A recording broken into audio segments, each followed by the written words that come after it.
The following is a message on behalf of Oh No and Streamline Mortgage Solutions. See, I told you it would be like this. I just didn't know. I was doing my best. Yeah, well, I told you, you stupid idiot. If you wanted a good rate on a mortgage or wanted to explore the super low interest rates right now, you should have called Streamline. Why? Seriously, I told you. You can get it all done at home, over the phone, or online. Just call them at 407-898-4477 or visit streamlineflorida.com. You see, you made the biggest mistake, underestimating the power of saving money.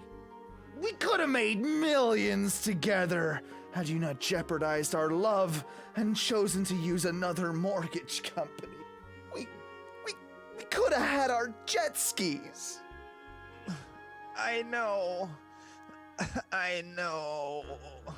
If you're thinking about buying or refinancing your home in Florida, please check out Streamline Mortgage Solutions at streamlineflorida.com or give them a call again at 407-898-4477. They will let you know if it's the right financial decision for you and your family, as Brian Zymel and his team pride themselves on providing the best customer service in the industry. Just let them know that Oh No sent ya. Oh.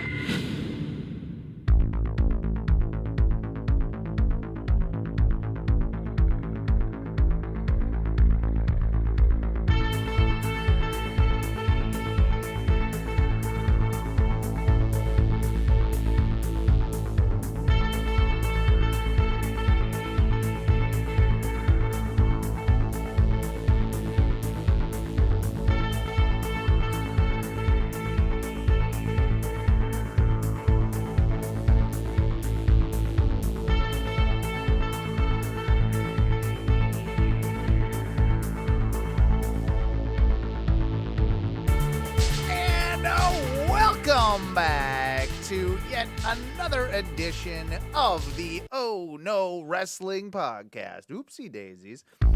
Hey, stopped my theme song there, but it's okay. We're going to keep going with it. I'll restart it. That's the sort of thing that you can expect from the Oh No Wrestling Podcast. It's just me and my good friend Duncan tonight. You've got your captain, you've got your sharp break kid, and you've got our predictions champion, like I said, Duncan, the king of bong style. Guys, we wish Matthew was here, but we'll get into it, and we'll have a fun time talking some wrestling, just us. So, how you doing, my friend? I'm doing great. I'm doing good. Great. And you got the... I got a little bit of a new setup going on here. You do? That, our viewers will notice. Stepping up the game for everybody. And if you're just an audio listener, hopefully it sounds a little bit better for you. Duncan's on. Hopefully there's a little less scratchiness of beard against the microphone because I actually have a proper microphone right now. Exactly. And if Thanks to the captain, and if you set up again. And if you are just a podcast listener, please remember to check us out every Tuesday night, usually around 8 to 9, somewhere in that region. That's over at twitch.tv/ONRS Live. But you can find out all the details in our Facebook group. We'll let you know when we're going live and when we're going to do the damn thing. Sometimes it's on a different day. Usually it's Tuesdays, and usually it's around, it's always pretty much always between that 8 and 9 o'clock hour. But it sounds like our good buddy Matthew, the Maharaja himself, a little tied up in. Is he in Scranton again? Is he? You know goddamn well where he is. He's dicking around there. On behalf of Nobody Cares Go Harder, I would just like to say that Scranton is on the list. So. Oh yeah, I'm sure Scranton's on the list by now. If Scranton's not on the list, that fucking hotel that he's always staying at is definitely on the list. The people that work there, I'm sure, are great. It's just like the hotel I stayed at in Hartford. People were awesome. The hotel. And it sounds like from what he has said about Scranton, Pennsylvania, this is the worst town he's ever been in. SCU. Yeah, indeed, indeed. Well, I've got a couple of things I'd like to start off with. It's rock and roll, brother. Yeah, let's get right into it. I ended up purchasing and watching Talkin' Shop Mania 2 this past weekend. Didn't get to catch it live because I was doing our other show on our radio show. But considering of how much I really did enjoy the first one, I went to my Fight TV app and I'm like, you know what, $15, I'm gonna go ahead and do it.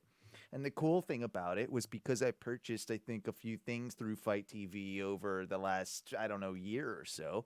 They gave it to me for free. Like, you did the credit thing. Yeah, like That's awesome. They give you so many credits for everything that you buy, and buy spend X amount of dollars and get X amount of dollars for free. Which is a good system. I wish more Absolutely. I wish more things would do that. And again, I'm gonna be honest with you. I really did. I loved the first one. I was just endlessly laughing. So I wasn't torn up by spending that $15 even if I had to spend it. But I'm gonna be honest, it did not have the same allure, or it was not seriously just wasn't as good to me as the first. It didn't have the same feel. I haven't had a chance to watch it yet. Well, you got my info. You'll be able to. I do, you'll be and able I will to watch it. I will. I just, Yeah. Get busy doing shit around the house, actually like not being depressed and wanting to do stuff. It was weird. So like I was just, kind of riding that out through the weekend, and I read the results, and I'm just like, okay. Yeah.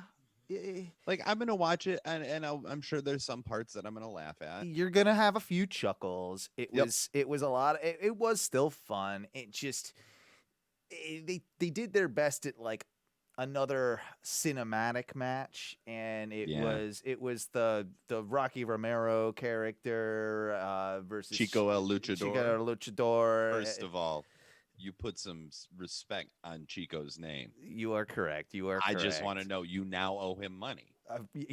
I do. You do. You owe Chico money. That's how this works. Like, we're talking about him. We owe him money. We have to send him a check. I don't have to send Chavo a check, though, do I? No, Chavo doesn't. No, seriously, it's just Chico. Just like Chico. when I got my Chico tattoo, he was just like, "Listen, jabroni, like I'm honored, but where's my money? TM, bitch, TM." Yeah, seriously. So he's like, I take cash is all I take.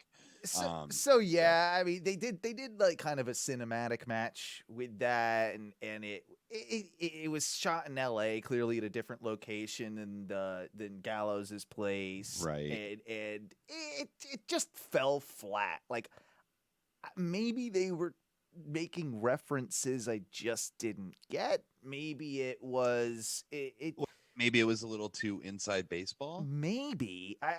I mean, I'll keep that in mind when I watch it. I feel like I get most things, like as far as wrestling. Like maybe I don't know the exact reference, but I can be like, oh, okay, they're. You're like, oh, I know that's a thing.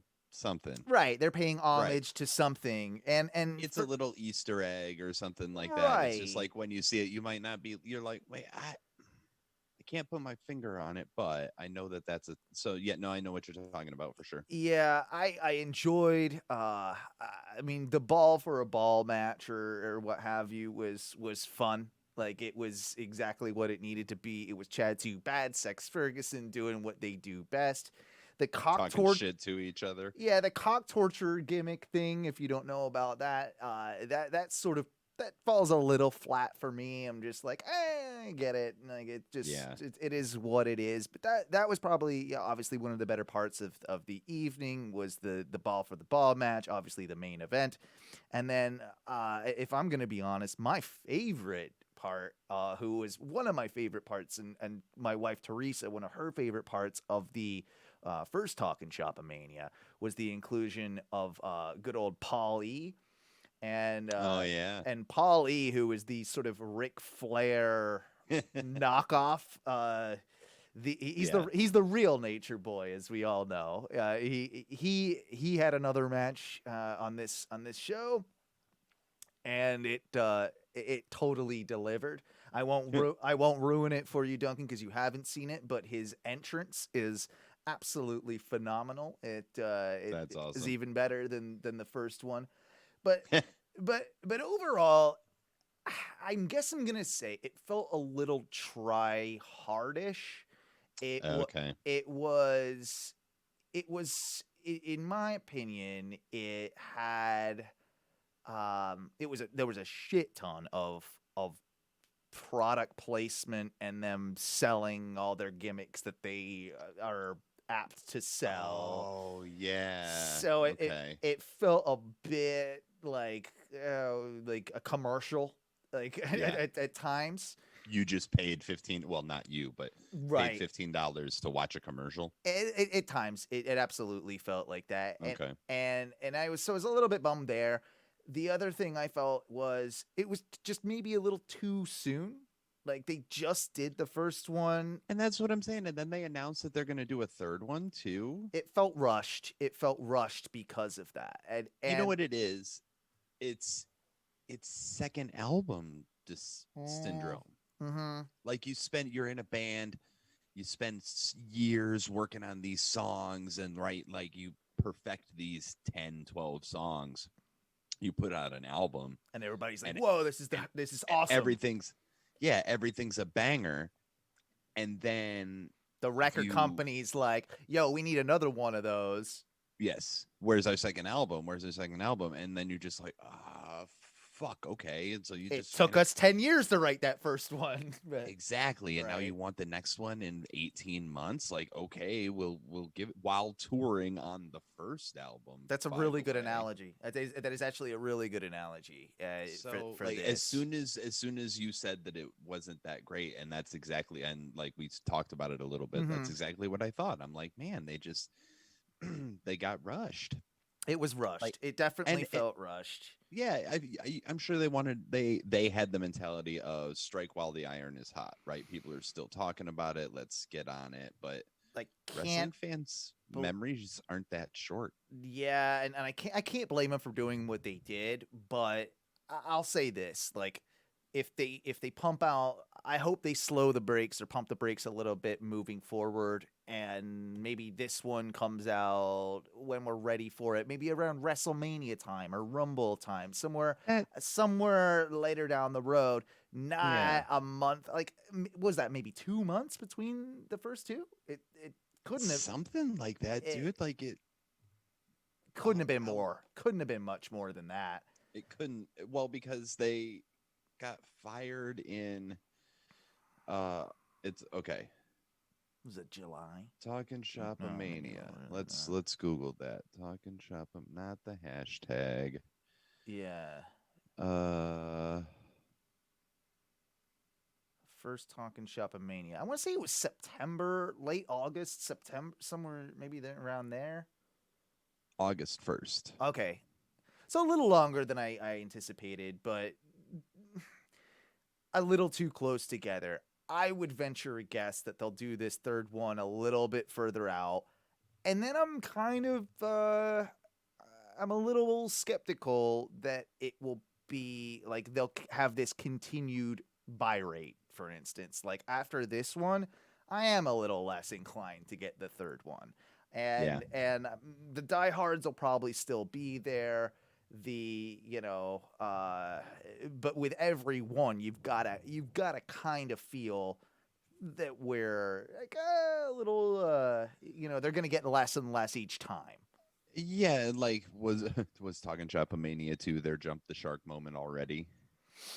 Quite possibly. Quite possibly. And I'll be honest as well. I love those guys. But Yeah. I can't get into the real gimmicks thing that they've been doing, which is The cartoon thing with cartoon. Enzo, Yeah, whatever. and Lisa I Ann of all people, the porn star. I mean, whatever. I don't know Right. what they're going for, right? Like, tell me, show me where your gold is. It's also too short form. Like if you're gonna get me into something like that, I kind of wanted it to be more along the lines of a 10-15 minute Adult Swim short rather than these 3, 4, 5 minute YouTube sort of your Instagram story type situations, which seems Yeah. like that's what it is, right? I don't know that are they doing it as a long form thing and maybe stringing those all together? If I they don't are, have I any don't idea know. what they're doing, man. Like, to be completely honest with you, I have no idea what they're doing I don't. because I haven't. The animation annoys me, Yeah, so it's not my I'm favorite. less inclined to like it and to watch it. Um, and it's just like, oh man, it doesn't do anything for me. And like, I get it that they're trying to, again, do something different and do something that I guess people aren't expecting and they can get away with a little bit more, capture that adult, like South Park, Rick and Morty kind of audience.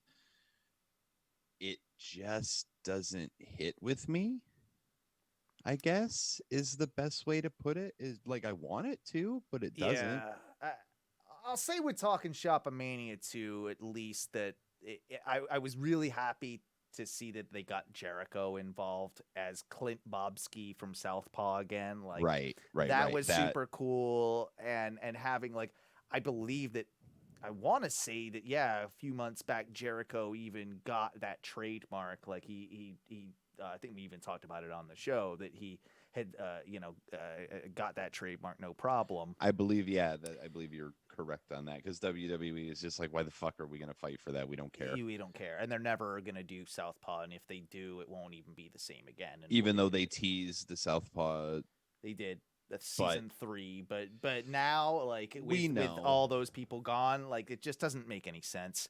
And No.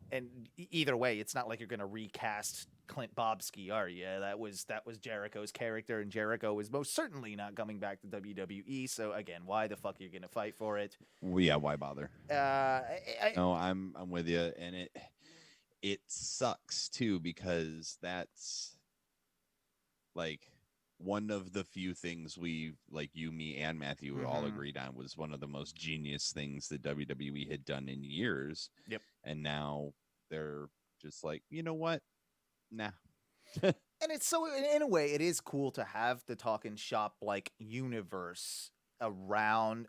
I kind of want it to go back to its roots and do a version, like don't call it Southpaw, call it something else, fine, but do something more akin to that than like than a full pay-per-view and with real wrestling. Like you don't even need it. The beauty of Southpaw was that it was wrestling without any wrestling. Like it and you had feuds going on that were just based on promos. That to me was why it was fun. Yep. I also think that because of the relationship with AEW and the Good Brothers, and now of course even Impact. Yeah. The other thing about Talking Shop Mania 2 was it felt more like an Impact like spin-off. And and there was a lot of guys that I didn't even know that I'm like, if I was an Impact fan, that I might be able to, get more into it. But a lot of Impact stuff was in there. Scott D'Amore was involved quite heavily, and I feel like they've kind of picked up that ball with it. But it does make me believe that in time, I do think after the 2-year contract with the Good Brothers and Impact is over, I do think that they eventually go to AEW. I can see it as their way. Like that would be a great place for the two of them to end their careers. Absolutely. I mean, if they, just when they decide to end their careers, because they're both still fairly young. Yeah. Chad's You know the what I older mean? one, isn't he? Chad is the older one, but I still think he's like my age. Yeah, 36, 37, somewhere in there. Yeah. So I don't know. I could see. Let's see. Carl Anderson. It's weird having like access to information when I'm looking for it. Yeah. 1980. So he's 40. Okay. Yeah, so I mean he's probably got a few years left, but he's So I think like honestly on that one, like a good high dollar last couple years in AEW that'd be a great way to end him out. Sign a 2-3 year Gallows. contract with them and retires from the ring at 45-ish or somewhere in there. Yeah, because he's got kids. He's like Heath. He's got kids. Yeah. Meanwhile, fucking Gallows is 36. Okay. Jesus, how is he a year younger than me? That's bizarre, isn't it? Fuck. It barely looks like we're the same species. And like we look like we both have beards, both fully tattooed. Like I'm not a small dude, but fucking Gallows is just so he's a big boy. Big. He's a big boy. Yeah. And even though like Carl Anderson isn't that tall, he'd still feel, I think, big to us in a room just because of like his body shape and how, like he's got jacked. abs like Finn Balor. He does. Yeah. Yeah. Speaking of, there's been a lot of Twitter activity going on between like Finn Balor and Tama Tonga and like just a lot of old school Bullet Club stuff being posted and like I think he posted something with Cole and AJ the other day. That's the one. Yeah. That's the one. Yeah. So like there's and then what are they up to? Like right? What are they up to? Because, I mean, let's be real. If there were to be some sort of club that formed within the E and you had it with Finn, Cole, and AJ, I mean, now that the Good Brothers are gone, that's really how you would do it, right? It's about the only way you could do it. It's the only way. And it's 3 former leaders. Which is the coolest part about it. Which is, I guess, the clincher. Yeah. Of like how you separate that from just being like, hey, we're trying to do the OC, but with, so I wouldn't be surprised if they did I don't know, what do you even call that? Because you kind of almost want to stay away from club at that point.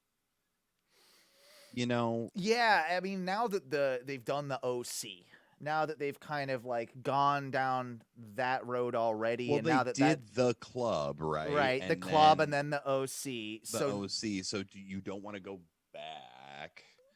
Just call it something different, or you with everything going on in NXT and how they're pushing, guys like Roderick Strong in singles pushes. And I know what you're gonna say. You just make them the Undisputed Era, the Undisputed Era as the new sort of club, and I think that would work completely fine. I think that's what they should if they were going to put them up on the main roster. That's how they should have portrayed them, as the new Bullet Club that just because the Bullet Club didn't give a shit. They came in. They won matches. They fought dirty. They won titles. Like they just kind of did whatever they want. They treated people like shit. Like it's fun to go back and watch old Bullet Club stuff because it's just like, oh, they were just like the NWO. Absolutely. And it was cool. I want to acknowledge Izzy420 Izzy in our chat room right now. Thank you for tuning in, Izzy420. You're saying too many leaders. One always wants to be the main dog. While I don't disagree with you, they could that could be part of the story, right? Like who is the true leader of the Undisputed Era or the new club or whatever it becomes if they were to go that route? Who in your mind, Duncan, would be that guy? of the three that we just mentioned. The Uh, of Adam Cole, AJ Styles, or Finn Balor. I feel it's got to be Finn for me. I mean, yes, you want to say AJ because of his age, being the older statesman of the group, but in a sense, I think of the three of them, the most Bullet Club of them, and I want to say that Finn had the longest reign as a leader of Bullet Club of the three of them.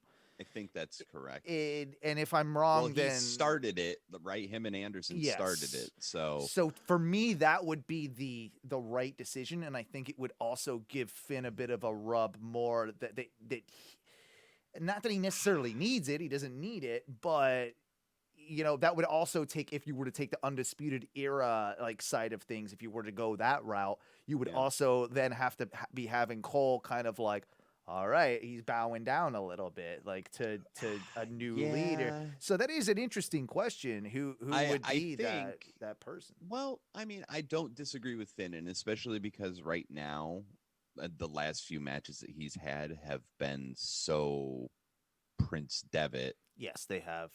And not really Finn Balor. He's been playing that character very much so. He's been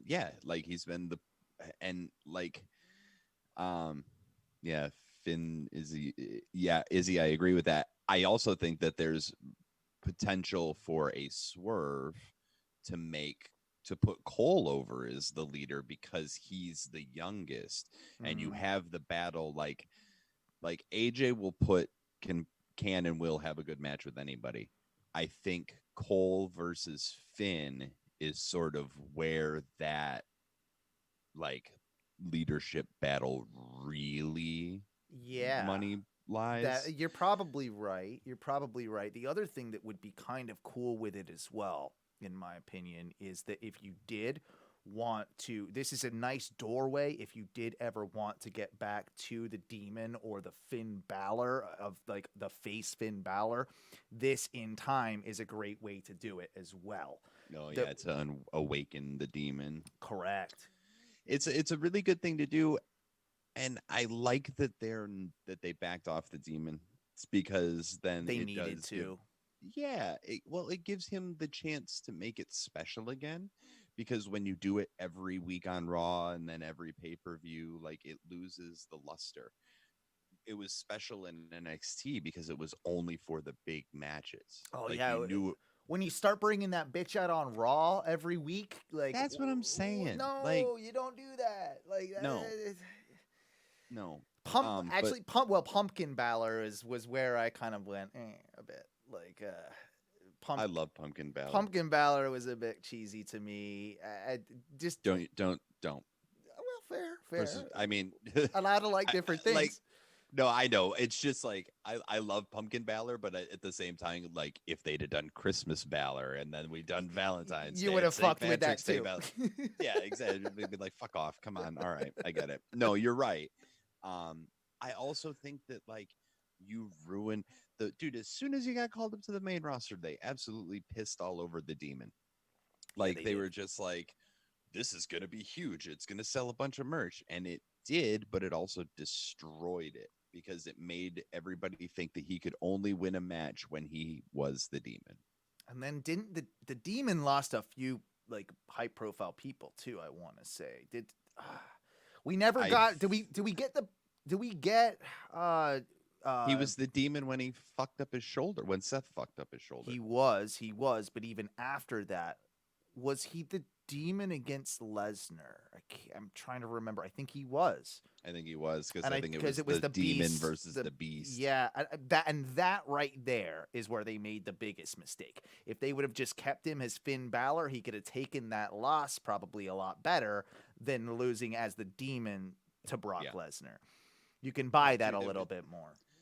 That's the thing, man, is like you feed some of these people to Lesnar and it doesn't matter. And then there's some people you do it and it absolutely fucking just ruins it for a while. I mean, Ricochet was one of those, like he never should have been in that ballpark. Like we knew he wasn't going to win, but why would you do that to Ricochet?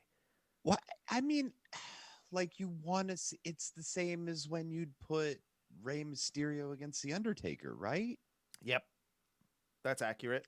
you know, you want to see that, like you want to see the David versus Goliath, and what is more of a David versus Goliath really than fucking anybody but Braun Strowman versus Brock Lesnar No. or Roman Reigns. Yeah. Funny you bring that bring up Braun the other just now, because the other day on Raw, or yesterday on Raw, of course, their team Raw, AJ is talking to his team for Survivor Series, and AJ has self-elected himself as the leader of Team Raw, as he should be, he should be though. But of course, he's got his new associate, or whatever he calls him, that huge black dude. Jordan, we murder his last name. Yeah, I can't ever say it. I'm not even going to try. And in respect, I'm not even going to actually try. But what's funny about that is when you see Braun next to him, you're like, holy shit, that guy is big. Because he towers over Braun. He's got like another half of a head over Braun. Like, yeah, he is a big boy. He's probably what, like Giant Gonzalez size, like in that range.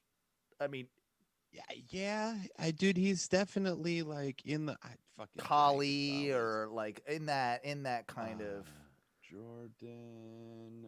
Oh, please, just yes. Yeah. I hit O and it auto corrected for me. Yes. Yeah.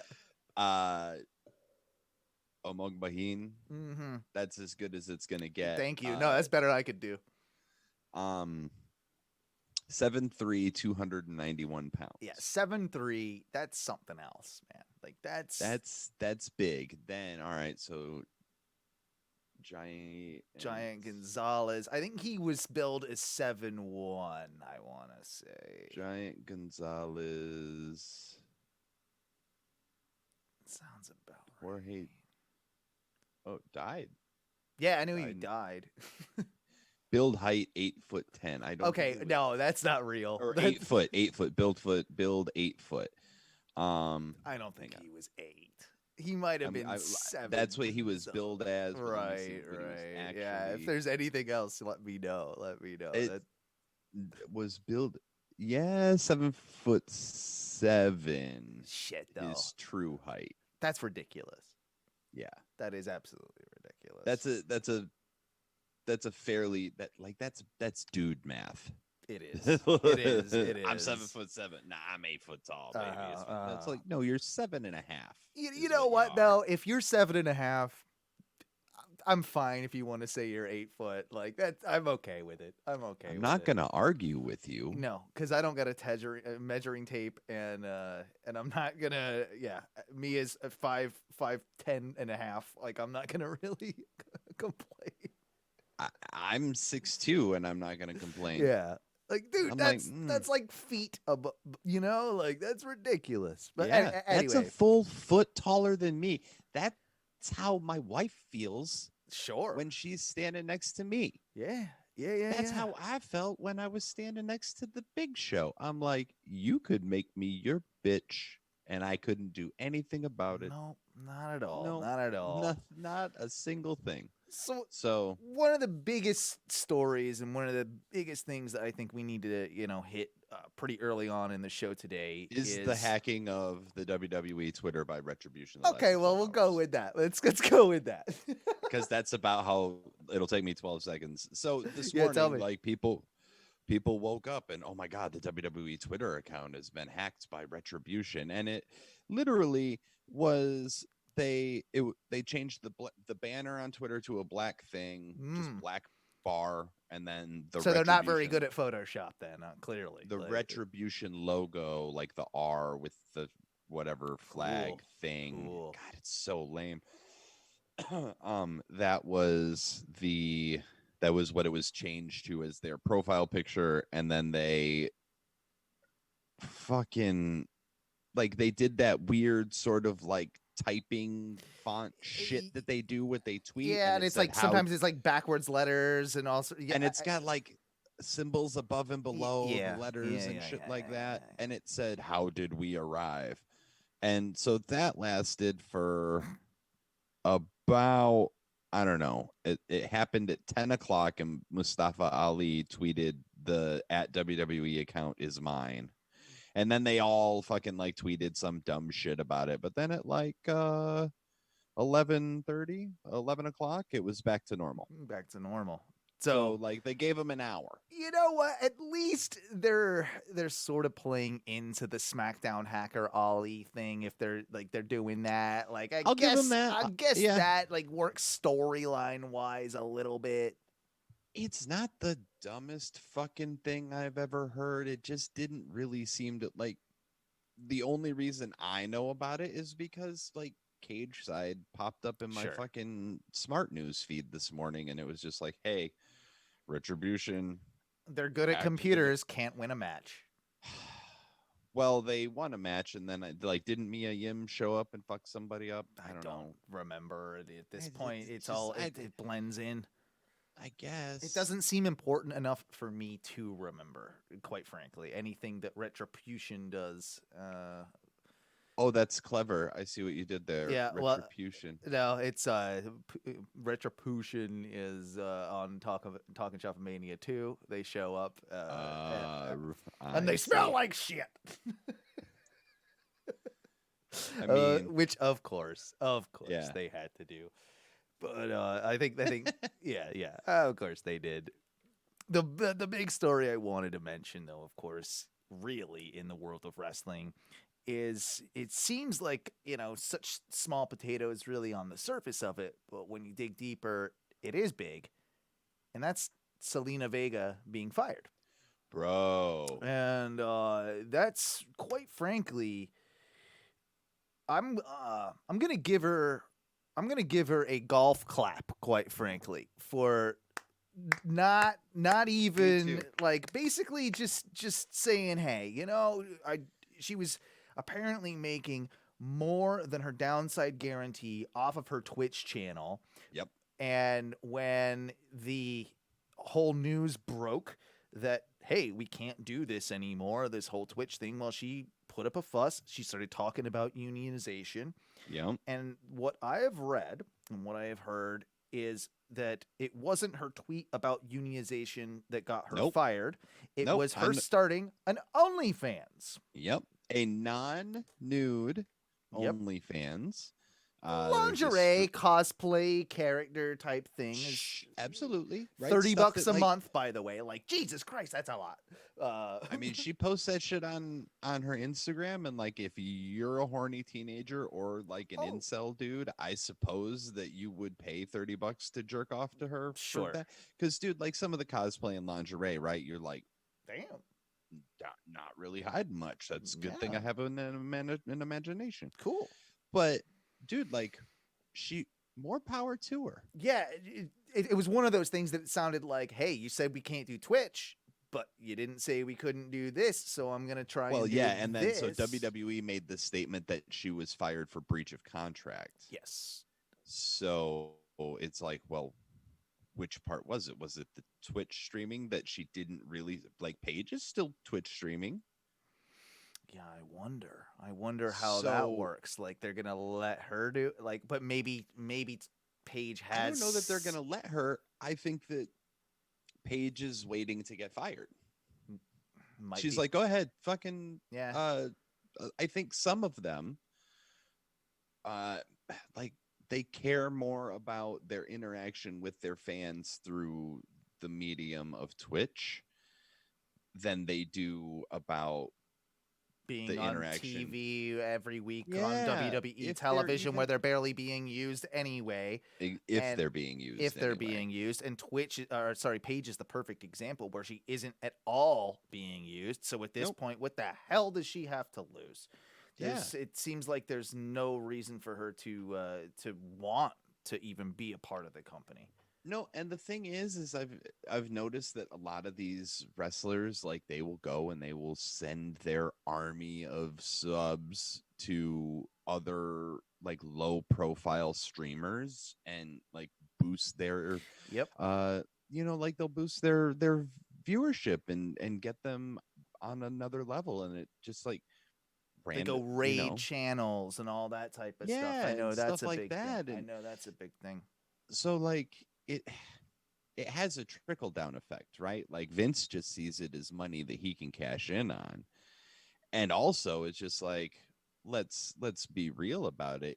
if you're going to dictate what I can and can't do on my personal time and say that I can't stream and do Cameo and do anything else that I want to on my personal time as an independent contractor, then you are telling me that I am your employee. And Exactly. if I am your employee and I have to sign these certain conditions that like only employees are forced to abide by, right? Like non-disclosure agreements are different, right? But this is something totally different than that. Like this is a social media policy of things that like you are. It's like it's not just that you're not allowed to say it because they want everybody to have a social media account, multiple. Like they want everybody to have a Twitter and an Instagram. They want you to be accessible to your fans that way. And if you don't have one, they'll make you fucking make one. Absolutely. Can I stop you for 2 seconds? Seems Sure. like the stream has been going in and out for just a little bit, so I'm going to just stop it real quick and we'll hop got right it. back in, okay? You got it.